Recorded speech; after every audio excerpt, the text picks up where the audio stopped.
कृषि कानूनों को लेकर फंसी मोदी सरकार समझ ही नहीं पा रही है कि वो अब करे तो क्या करे। कानून वापस ना लेने पर तो सरकार अड़सी गई है, लेकिन अन्नदाताओं को कैसे समझाया जाए ये उसे समझ में ही नहीं आ रहा है। दूसरी ओर अन्नदाता भी अड़ गए हैं कि सरकार का ये कानून उन्हें नहीं चाहिए। हमें फसलों के लिए न्यूनतम समर्थन मूल्य की गारंटी चाहिए, यानी एमएसपी पर कानून बने।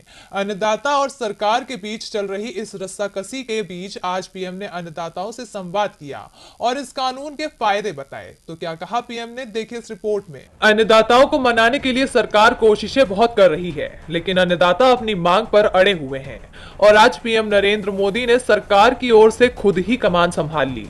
उन्होंने वर्चुअल तरीके से अन्नदाताओं से संवाद किया। इसके साथ ही पीएम ने देश के 9 करोड़ अन्नदाताओं के खाते में 2-2 हजार की सम्मान निधि राशि भी सरकार की ओर से ट्रांसफर की। देश के अन्नदाताओं को पीएम ने कृषि कानून के फायदे गिनाए। अन्नदाताओं के आंदोलन पर सवाल उठाते हुए पीएम ने कहा कि जितने लोग आज आंदोलन चला रहे हैं वही उस सरकार के साथ थे जिसने स्वामीनाथन रिपोर्ट को दबा कर रखा था।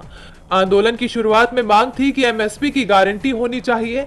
अब ये आंदोलन भटक गया है। ये लोग कुछ लोगों के पोस्टर लगाकर उन्हें रिहाई की मांग कर रहे हैं, जिन्हें देश विरोधी काम करने के कारण पकड़ा गया है। अब कह रहे हैं टोल को खाली कर दो। आंदोलन के नाम पर कई मुद्दों को उठाया जा रहा है।